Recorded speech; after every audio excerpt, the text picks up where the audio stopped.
In this video, let's continue discussing the amendments in FEMA 1999. So now we are going to start by discussing the Foreign Exchange Management Overseas Investment Rules 2022.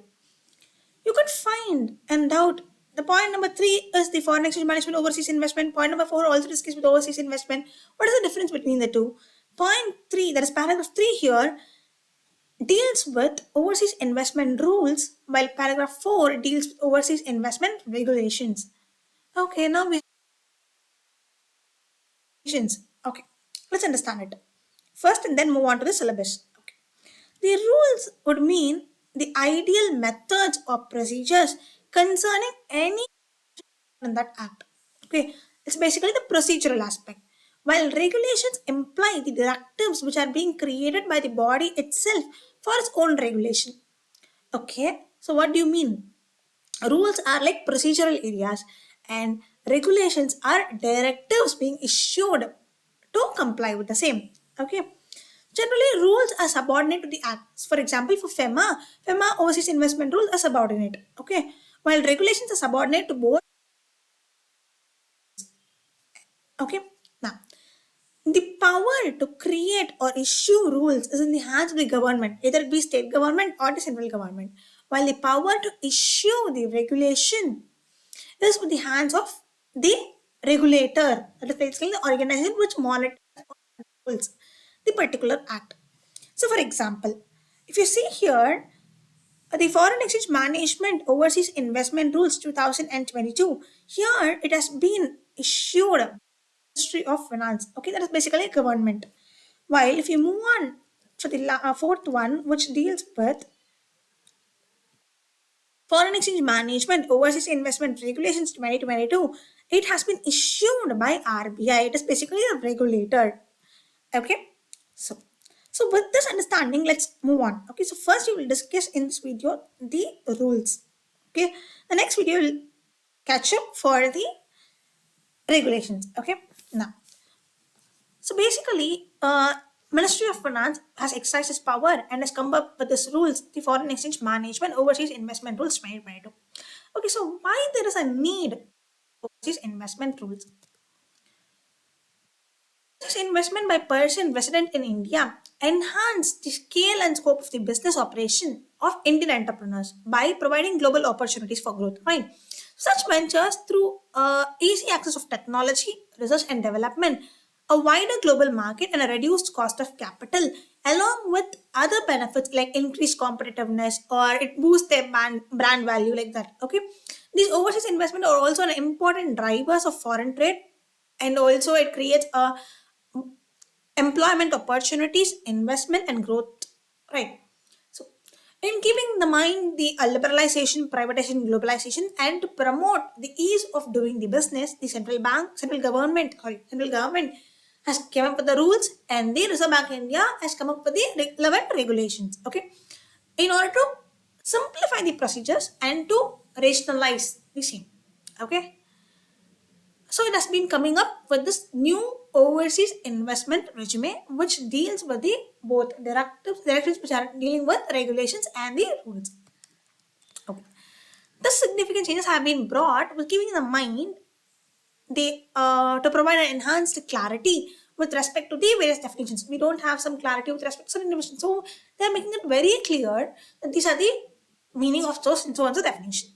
And there is a new concept is being introduced via this regulation or rules, namely which is as strategic sector. It is also making some new approval regulations. Okay, and also some late submission fees have been introduced via this rules and regulations. Okay, so now for the delay, let's move on to directly to the topic. Commencement, simple foreign exchange management, overseas investment rules 2022. So make sure you write properly. Okay, the entire thing. And if it is a rule, make it as a rule, and if it is a regulation, make it as regulation. So let's move on. Right? Then authorized dealer, category 1 banks, which means the person who's authorized under section of FEMA, and it should mean here only the domestic branches of the authorized dealer bank. Control. Here control would mean three things. Okay. The first one would be the right to appoint the majority of directors or to control the management or policy decisions accessible by a person either individually or in group, okay, directly or indirectly. That's the first one. But it could be via shareholding or management rights or shareholders agreements or voting agreements, okay. And it entitles them to 10% or more of the voting rights or in any other manner. See, generally control, what we have learned is it should be 50% or more, but here it is 10% or more. Make a note of it, okay. So control here would mean the right to appoint the majority of directors or to control the management or policy decision exercisable by a person or persons acting individually or in concert, directly or indirectly, including by virtue of the shareholding or management rights or shareholders agreement or voting agreement that entitle them to 10% or more of the voting rights or in any other manner in an entity. Okay. So be a little patient. This would take around 30 minutes to complete only these rules, but this is worth investing. Okay. In exam, if you even get an 8 mark question, it is really worth, right? You know every answer properly. It's worth investing. Okay, be patient. Now, disinvestment would mean either a full or partial extinguishment of right, title, and possession. Right, title, and possession of equity. Only equity capital. That will mean disinvestment. Equity capital. What does equity mean? It means the equity shares or perpetual capital that are irredeemable, which means there is no redemption for it, or contribution to non-debt capital of a foreign entity, which is fully convertible into equity shares. Okay, fully and compulsorily convertible. Then, what do you mean by the term financial commitment? It means the aggregate amount of investment made by a person resident in India by way of ODI, that other than OPI, that is overseas portfolio investment in a foreign entity or entities in which ODI is made and shall include non-fund based facilities. So financial commitment generally would mean the ODI. Okay, generally would mean the ODI. Financial Service Regulator, SEBI, RBI, or the IRDA, Pension Fund Regulator, those would be known as Financial Service Regulator. Foreign entity is simple, outside registered outside India or incorporated outside India, including the IFSC that has a limited liability. There is a key point to be known. Foreign entity would mean the IFSC, which has including IFSC that has limited liability. Now, host country would mean the foreign country. Okay, simple, or the IFSC country. Indian entity. See, entity here would mean a company, a body corporate, LLP, and a partnership firm. Company, body corporate, LLP, and a partnership firm. Clear? Then IFSC, you mean the same. So they are in the IFSC center. Then last audited balance sheet is a last audited balance sheet, but it should, the period before it should not exceed, the intermediate period should not exceed 18 months, not exceeding 18 months, not exceeding 18 months. It's not 12 months or something. 2 years, nothing. 18 months. 18 months. Listed foreign entity means foreign entity is being listed in a stock exchange outside India.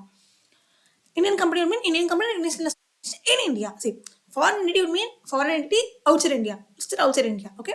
Listed Indian company would mean listed in India. Okay. Then mutual fund registered with SEBI. Net worth, we know that. Okay. But here, see, net worth of company equity part, right? For partnership firm and LP, it would mean the sum of the capital contribution of the partners and undistributed profits of the partners after deducting therefore the aggregate value of the accumulated losses, deferred expenditure, and miscellaneous expenditure not written off as per the last audit balance sheet. Nothing but the capital contribution plus the undistributed profit less preliminary expenses or accumulated losses not written off. Okay, now ODI. ODI would mean investment by way of acquisition of unlisted equity capital of a foreign entity as a part of MOA, or investment in 10% or more of the paid up equity capital of a listed foreign entity. Listed foreign entity. Okay, or investment, sorry, listed foreign entity. Yes, or with control. Investment with control, where investment is less than 10%. See, it's like if I invest in the equity of the foreign entity, which is unlisted, okay, or 10% or more in the paid up capital of the listed entity, okay, or I don't have control because I have control, but I have less than 10%. Still, it is an ODI. Okay, I have a control because I may be having the power to appoint the board of directors, majority of the board of directors. So they are going to, so like, take note of my views, fine, my suggestions. So I have a control where investment is less than 10% of the paid up equity capital of a listed foreign entity. Okay, such investments shall continue. Okay, see, um, When an investment is made by a resident person in India in the equity capital of a foreign entity is classified as ODI. Once it is classified as ODI, even if it falls below 10%, still it will be known as ODI. Once I have invested, after investment the threshold limit falls, so okay fine, you still classify it as an ODI. Overseas investment means a financial commitment and the overseas portfolio investment by a person resident in India. What does portfolio investment mean? It would mean any investment other ODI, okay, in a foreign securities, but not in unlisted instruments or any security issued by a person resident in India who is not an IFSC. See, I have invested in some foreign securities, okay, which is not unlisted debt instrument. It can be listed debt instruments, but it is not an unlisted debt instrument or any security which is issued by a person resident in India who's not an IFSC. Okay, then it is not an overseas investment, it's an Indian investment, right? Because an resident person is going to be investing in again a resident person. That's nowhere concerned with overseas. That's why. Okay. Even at okay, see, once I have invested in listed debt instruments, okay, then it has got delisted. Still, it will be classified as OPI. Okay. Then relative residential individual. Okay, this all same meaning. Okay, you don't have something here. Now, strategic sector. Okay, so before we move on to this, I will read out what is given in the original publication. Okay, strategic sector shall include energy and natural resources sectors such as oil, gas, coal, mineral oil, submarine cable system, and startups and any other sector or subsector as may be deemed fit by the central government. The restriction on limited liability structure of the foreign entity shall not be mandatory for the entities with core activity in the strategic sector. The restriction on limited liability structure. Okay. Overseas direct investment can be made in such sector in unincorporated entities as well.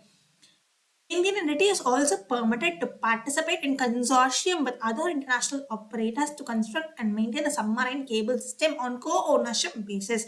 ADs may allow remittances for ODI in strategic sector after ensuring that the Indian entity has obtained the necessary permission from the competent authority wherever it is applicable. So generally means we have made investment in strategic sector only, sector of energy and natural resources. Okay, basically it could be oil, coal, gas, natural yeah, something like that, mineral oils, submarine cable system like that. Okay, now here let's read it. Same thing has been given here. Then expected equity shares, we know it, right? To which, I mean, the equity shares are issued to the directors or employees at discount for consideration other than cash. Then rest all is fine. Okay. Now let's move on.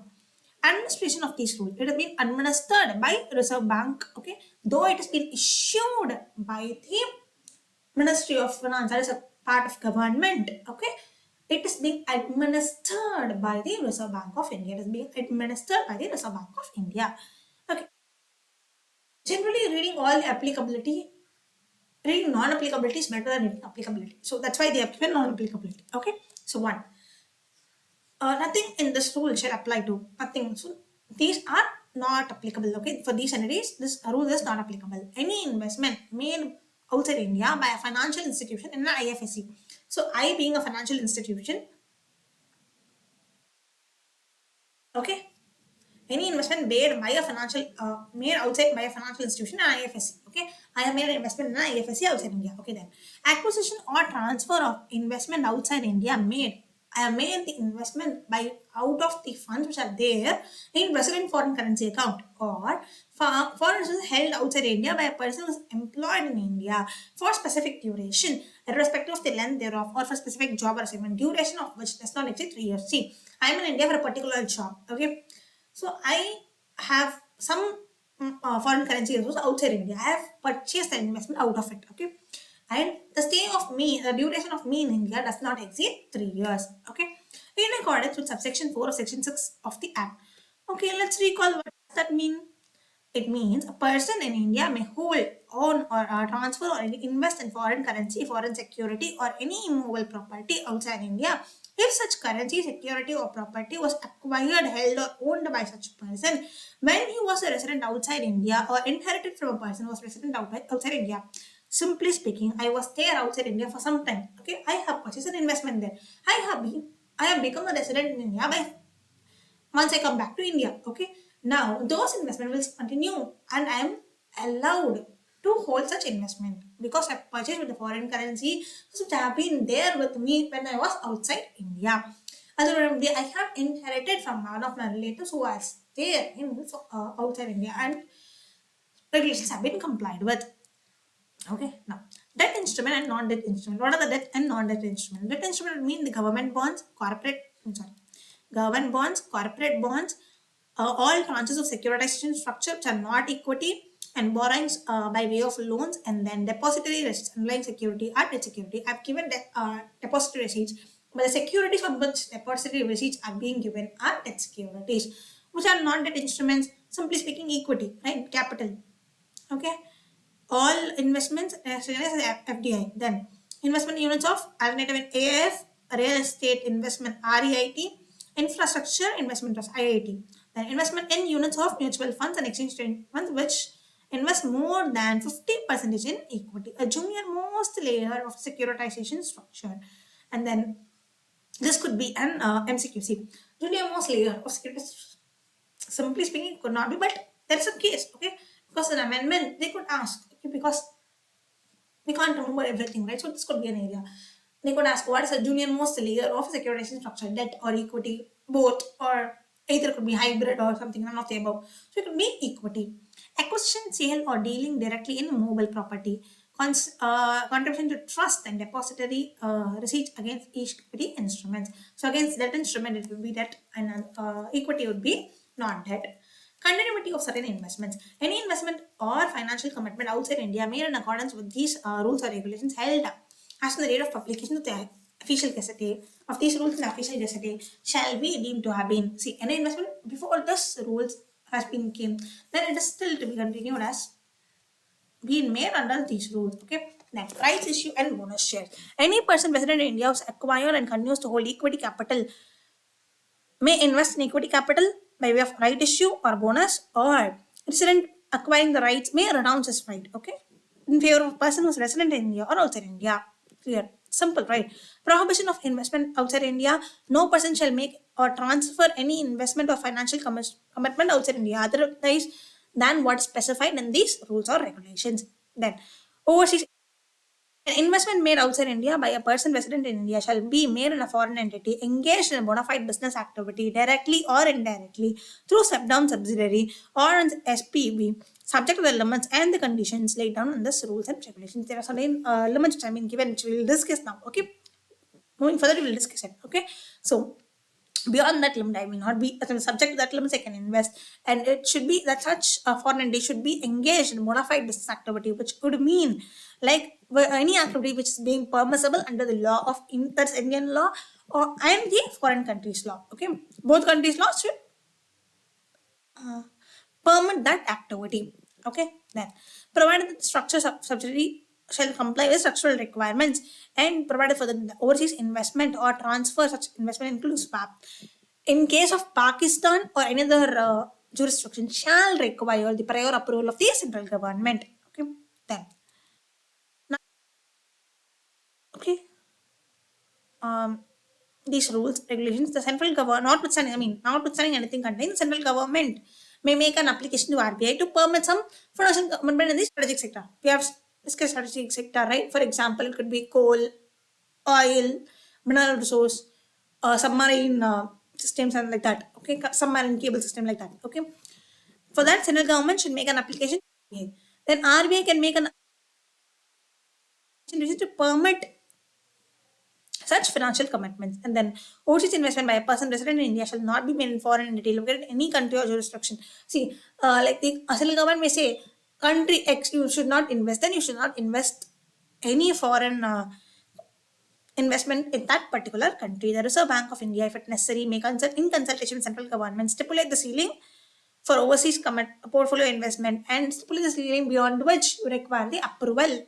Okay, then no objection certificate. What does this mean?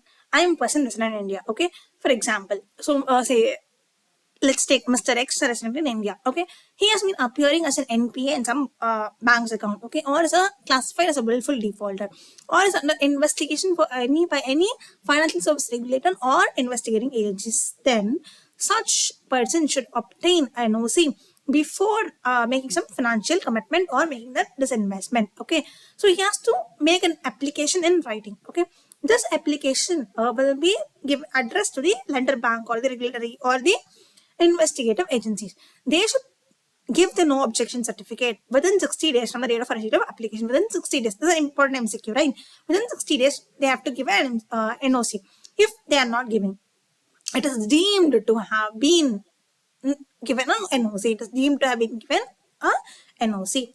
Okay. Then, manner of making ODI investment by investment Indian entity is given in Schedule 1. OPI by Indian entity. ODI by Indian entity, Schedule 1. OPI by Indian entity, Schedule 2. Investment by a resident individual, Schedule 3. A person resident in India other than Indian entity or a resident individual, say for example, trust is there, society is there, then that is dealt in Schedule 4. And overseas investment in IFSC by person resident in India, Schedule 5. We will discuss these coming. Okay, now pricing guidelines. It will be on an arm's length basis. And the AD's bank has the responsibility to ensure compliance with the arm's length pricing, which is there as per the valuations internationally accepted. Then, transfer or liquidation. Unless otherwise provided, a person resident in India holding equity capital may transfer such investment in compliance with the limits and the pricing guidelines. Okay, a person resident in India may transfer the equity capital by way of sale or, sale to a person who is eligible or to a person outside India. Okay, in the case of a merger, amalgamation, and demerger or buyback, such transfer or liquidation shall have the approval of the competent authority. Say for example, there is a merger which is happening. I have to obtain approval of SEBI. Okay, then I have to obtain the approval of such competent authority. Then, when the disinvestment is being made by a person resident in India, I being a person resident in India is making some disinvestment of the ODI, then the transferor in case of full disinvestment shall not have any use. I should be entitled to receive all the amounts which I am having the right to receive. Okay, and the transfer in case of disinvestment must have stayed at least for 1 year from the date of making such ODI. I have to hold such investment at least for 1 year. Okay, any ODI should at least be held for 1 year period. If I have to disinvest, okay, then provided that the above condition shall not be applicable in the case of merger, demerger, amalgamation. Okay, but there is no change in the equity. Okay, I have obtained the proportional equity. That's why there is no change in the equity holding. Okay, that's why there is no disinvestment. Okay, if the original investment itself is not permitted in this regulation, then the holding or disinvestment will also not be permitted. Then, restructuring. Any person resident in India who has made ODI in a foreign entity may permit restructuring of the balance sheet by such foreign entity if it has been incurring losses for two previous year. See, for restructuring, the foreign entity should incur loss for two previous year as per the audited balance sheet. Okay, and the remuneration value does not exceed the proportionate amount of accumulated losses. Okay, if the remuneration value is more than $10 million, or in case where the amount exceeds 20% of the total value of the outstanding dues towards the Indian entity or the investor, the diminution in value shall be certified by a registered valuer on an arm's length basis. Okay, see, where the diminution have been, my investment is depreciation. That is known as diminution, right? For investment is known as diminution.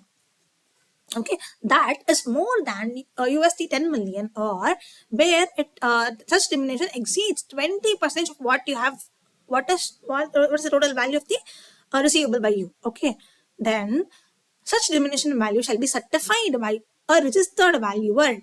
Okay, on which is saying that it is on an arm's length basis. So certification should not be dated more than 6 months before the date of transaction submitted. Say I'm submitting. Okay, on particular date. Okay, before that the certificate should not be greater than 6 months. Before 6 months. Okay, then restriction and prohibition. No person resident in India shall make an ODI in a foreign entity engaged in real estate activity, gambling, and dealing in financial products linked to Indian rupee without specific approval of RBI. Real estate activity, gambling, financial products linked with Indian rupee, not without the approval of RBI. Okay, real estate activity, it includes sale of real estate and trading in TDRs, but does not include development of township, construction of residential or commercial premises, roads or bridges for selling or leasing. See, but does not include Does not include is very important because that will be there in MCQ. Okay, so development of townships, construction of residential or commercial premises, roads or bridges, or for selling or leasing. An ODI in startups recognized under the laws of the host country, the host jurisdiction, as the case may be, shall be made by an Indian entity only from the internal accuracy. So the Indian entities have to see. Assume I'm making a ODI in startup. Okay, then Indian entity has to make it only with the internal accruals. Those internal funds have been generated, okay, but not with borrowing. Similarly, for residential individual, it should make it with its own funds and not from borrowing, okay, because startup is huge risk. That's why. No person resident in India shall make a financial commitment in a foreign entity that has invested or invest into India at the time of making such financial commitment or at any time thereafter, either directly or indirectly, resulting in a structure with two or more layers of subsidiary. There should not be more than two layers of subsidiary. Okay, and it should not be directly investing or indirectly investing in India itself. Okay, either the time of financial commitment or after that. Okay, which leads to more than two layers of subsidiaries. This could be again amended. Okay, then. See, provided such restriction, it shall not apply. Okay, for now, this are the cases where it will not apply for a banking company, NBFC, and then insurance company and government company. NBFC would um, mean those NBFC which are systematically important. Those NBFC which are systematically important. Then requirements to be specified by RBI. See, supporting regulations could be made by the RBI. We have already seen it. Then restriction on the acquisition or transfer of immovable property outside India, same as otherwise provided in this act or any other rule. No person resident in India shall acquire or transfer any immovable property without specific or general permission from RBI. Okay, but this shall not apply to a property held by a resident in India who is a nation of a foreign state, acquired by a foreign resident before 8th July 1947 and continued to be in possession, or acquired by a person resident in India on lease not exceeding 5 years. For lease, it is not exceeding 5 years. Please keep a note of these durations, okay? That will be very much helpful for you, okay? Then, notwithstanding anything contained in some rule, one, a person resident in India may acquire immobile property outside India by way of inheritance or gift or purchase. Inheritance, gift, or purchase are allowed, okay? Similarly, may acquire by way of from a person outside India. See, this was person in India. Okay, and here it is person outside India by of inheritance, purchase out of RFC or liberalized scheme. Have purchased out of that funds, and provided that such remittances under liberalized scheme may be consolidated in respect of relators if such relators being person resident in India comply with the terms and conditions jointly. Okay, I'm going to purchase it. Okay, who is either a person resident in India, then I will also consider as LRS, that is liberalized remittance scheme limit, and I could purchase jointly with a relative who's outside India, and then out of the income or sale proceeds of assets other than ODI acquired overseas under the process of the act, other than ODI, I have obtained some assets. Okay, that asset I have sold now. With that process, I could obtain some investment. An Indian entity having an overseas office. See, I am an Indian entity, I have an overseas office. For that operation, I would need to purchase some immovable property. That is allowed. Okay. Then, a resident in India who's acquired any immovable property outside India in accordance with the FEMA provisions in force at the time of acquisition may be made transfer such property by way of gift. Okay. So I'm transferring that property. I've acquired it earlier, but in compliance with this provision, FEMA provision is applicable at that time. Okay. Now I'm transferring by way of gift. Okay. Or I can create any charge on that property. The holding of investment again shall not be okay. See again, the holding of investment shall not be permitted if the original investment was not in compliance with FEMA. Okay, we are moving towards the end. Okay, we have only 5 more schedules to discuss. Okay, we already seen that, right? Those are the manners of making the investment for a particular type of category of people. So first one, manner of making. I'm sorry, manner of making ODI by Indian entity. Manner of making ODI by Indian entity. How does Indian entity? What are the procedures to be followed by Indian entity while making an ODI? An Indian entity may make an ODI by way of investment in equity capital for the purpose of undertaking bona fide business activity, subject to the limits. Okay, it can be made or held by the way of subscription, bidding or tender procedure, equity capital by way of rights or bonus issue, capitalization, the remittance of which is permitted under the act or does not require specific prior permission, and then it is there and governed by way and have complied with the provisions of the act, rules or regulation, swap of securities, merger, demerger, amalgamation, or any scheme of arrangement. as the case may be. See, in these cases, it is permissible. Subscription, bidding or tender procedure, equity capital by way of rights or bonus issue, capitalization within specific time period, and the remittance is permitted or does not require prior permission, and it is in compliance with the Act, rules or regulations, swap of securities, merger, demerger, amalgamation, or any scheme of arrangement, as the case may be. Okay. This is the manner in which I can obtain or invest in ODI. Okay, ODI in financial service activity. An Indian entity which is engaged in financial service activity. Okay, I can make ODI in a foreign entity which is also engaged in financial service activity, subject to the following conditions. The Indian entity, I have to have net profits for immediately three preceding financial year. Okay, and I should be registered with some regulator. And I have obtained the regulator of both the Indian country and the foreign country. Okay. See, if I'm a financial, I'm an Indian entity engaged in financial service activity, I'm going to invest directly or indirectly in other entity, foreign entity, which is also carrying on financial service in activity. Then the following conditions have to be satisfied. One, I have to have net profits for the three immediately preceding financial year, and then I have to registered with the regulators, financial service regulator, and I have to obtain the approval of the financial service regulator of both India and the foreign country. Okay. If I am an Indian entity, I'm not engaged in financial service activity. Okay. But I wish to make ODI in a foreign entity, which is a financial service entity, but not a bank or insurance. Okay. Then only condition is that I have to have net profits for the immediately it means three preceding financial year. Why it is not immediately in both the cases? Because there was a COVID. Now we are in 2023, like 2020, 2020 and 2021, 2022, right? Those years had the impact of COVID. That's why they are showing that period can be excluded. Okay, soon, once 3 years term is completed, then it will be like immediately preceding will be there as amendment. Okay, for now it is in three preceding financial year. Okay, if 2021 and 21-22 has losses, you can exclude those period while considering the profitability for 3 years. Okay, then I am an Indian entity not engaged in insurance sector. Okay, but I want to make ODI in general or health insurance of a foreign entity where such insurance business is supporting the core activity and are taken by the overseas by such Indian entity. I am having some overseas activity and insurance is supporting the core activity. Then only I am eligible to make ODI in general or health insurance. Okay, then this 3 years period may be extended or reduced, or any amendments can be made by RBI in consultation with the central government. Then, not with anything, overseas investment in banks and NBFCs regulated by RBI shall be subject to the conditions which is laid by RBI at any time. Okay. Now, limit. What is the limit for this investment? What investment? ODI by Indian entity.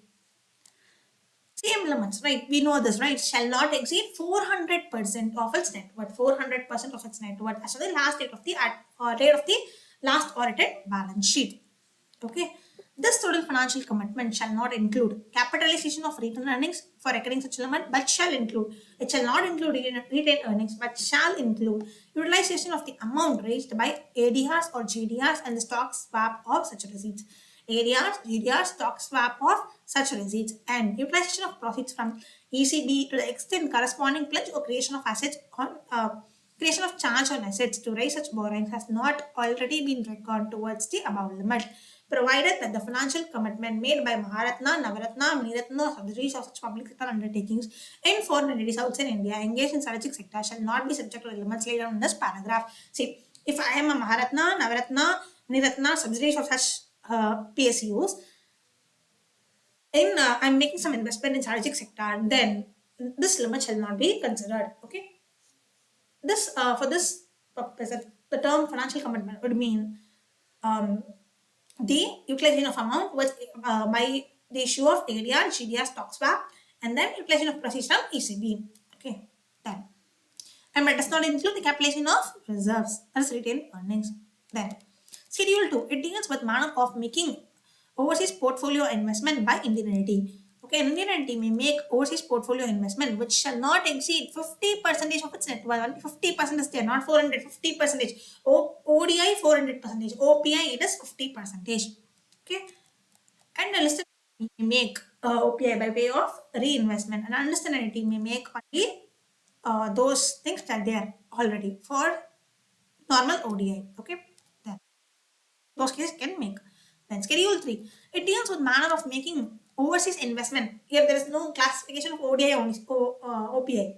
Both are combined and given as overseas investment by resident individual. Okay, a resident individual may make ODI by way of investment in equity, capital, or OPI. Okay, ODI or OPI shall be subject to the overall ceiling under the liberalized remittance scheme. LR scheme, what's the limit? That's the limit that you can make overseas investment. It can be made by way of ODI and operating for an entity not engaged in financial service which does not have or several subsidy where the resident individual has control in the foreign entity. OPI by way of reinvestment, ODI or OPI by way of capitalization, which does not require, right? We know that, right? Which does not require any prior permission. Then swap of securities, acquisition of equity capital. See, because in individual we have the concept of gift, inheritance, but equity shares, and then acquisition of minimum qualification shares for holding a management post. See, I am a director. For that, I have to hold some shares. Okay, to be appointed as a director, that I can hold. Acquisition of shares or interest in under ESOP or employee benefit scheme. Okay.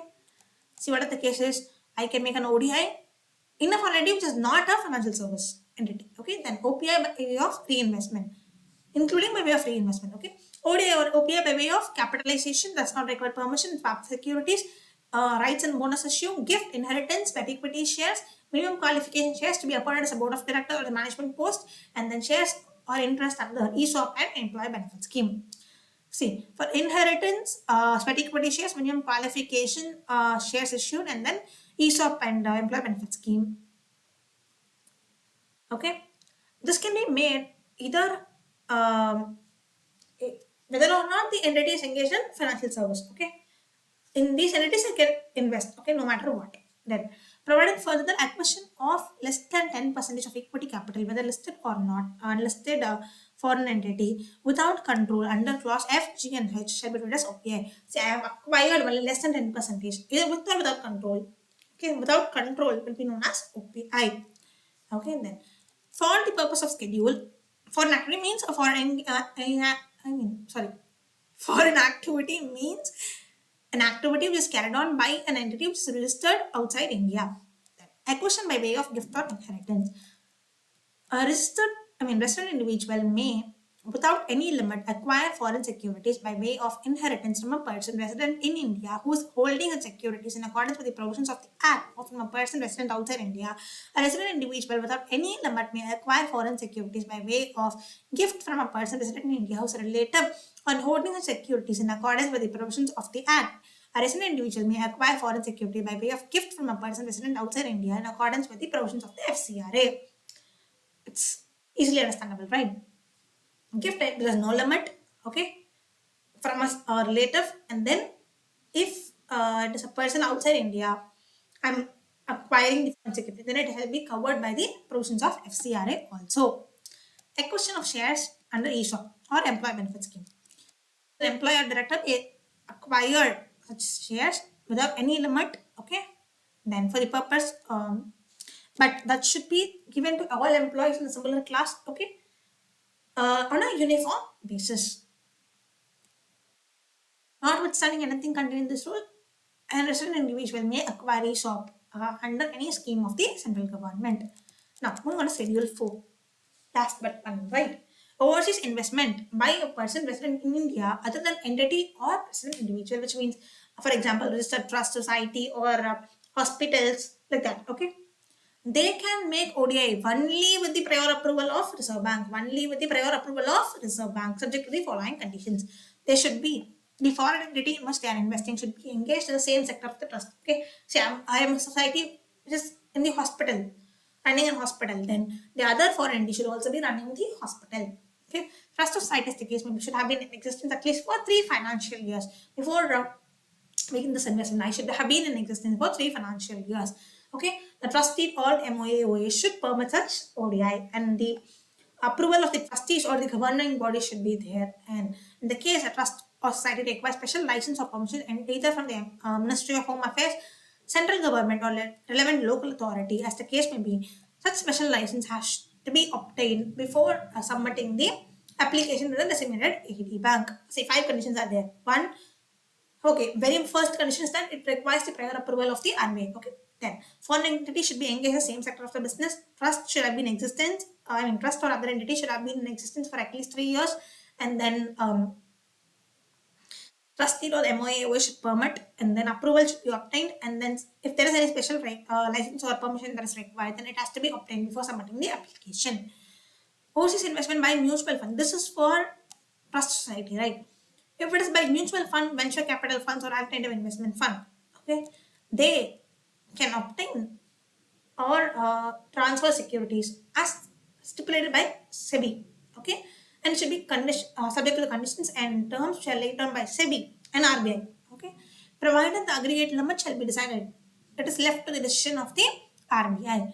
Provided for the individual limits for such investment shall be as per the instructions issued by the SEBI. Okay, see, for example, aggregate limit will be informed or decided by the RBI, while individual limits will be decided by the SEBI. Every transaction should be routed only through the designated bank. Okay, notwithstanding anything, any investment made under this rules by mutual funds, venture capital funds shall be treated as OPI. It will be treated as only as OPI and not ODI. Opening of demat accounts by clearing corporations. See, any person being SEBI approved clearing corporation of any stock exchange and its clearing members may acquire, hold, or transfer foreign securities offered as collateral by foreign portfolio investors, subject to the guidelines issued by SEBI from time to time. They may open and maintain a demat account with the foreign depositories, remit the proceeds arising from such actions, and liquidate foreign securities and repatriate the proceeds back to India. Simple and clear, right? From opening any demat account, I have given us something as collateral, then I may remit the proceeds and repatriate back to India. Okay, liquidate, remit and liquidate. Once it is done, I have to repatriate back to India. Acquisition and transfer of foreign securities by domestic depository. A domestic depository may acquire, hold, and transfer foreign securities of a foreign entity, being the underlying security to issue IDRs. Okay, and the person investing in IDRs may either sell or continue to hold such foreign securities upon conversion of such depository receipts. Then, acquisition and transfer of foreign securities by AD Bank. Okay, AD Bank, including the overseas bank, may acquire transfer the foreign securities with the terms of the host country or the host jurisdiction, as the case may be in the normal course of banking business. Now, then moving to the last part, schedule number 5. Overseas investment in IFSC by a person resident in India. I am making an overseas investment in IFSC. I am being a resident person. Overseas investment in IFSC by a person resident in India, subject to provisions of these rules and regulations.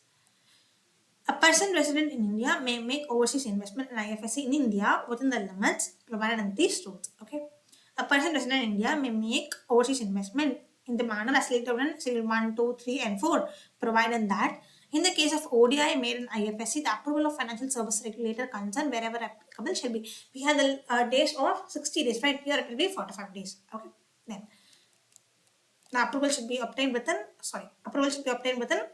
45 days. An Indian entity not engaged in financial service activity in India, making ODI in a foreign entity who is directly or indirectly engaged in financial service activity except banking or insurance, who does not meet the net profit conditions, may make an ODI in IFSC. I have not met the conditions of net profit for the 3 preceding financial year. Even then, I could make an investment in IFSC, provided I am an Indian entity not engaged in financial service activity. Then, a person resident in India may make contribution to investment fund or vehicle set up in an IFSC as OPI. Clear, simple. A resident individual may make ODI in a foreign entity, including an entity engaged in financial service activity in IFSC, if such an entity does not have subsidiary outside IFSC, where the resident individual has control in the foreign entity. I don't have control in such subsidiary or stable subsidiary, then I may make an ODI in the foreign entity in IFSC. A recognized stock exchange in IFSC shall be treated as recognized stock exchange outside India for the purpose of this rule. IFSC, if there is stock exchange, then that will be treated as foreign stock exchange for the purpose of this rule. So with this, we have completed foreign exchange management, overseas investment rules 2022. In the next video, let's catch up for the foreign exchange management, overseas investment regulations 2022. Stay tuned. Thank you. Tata, bye bye.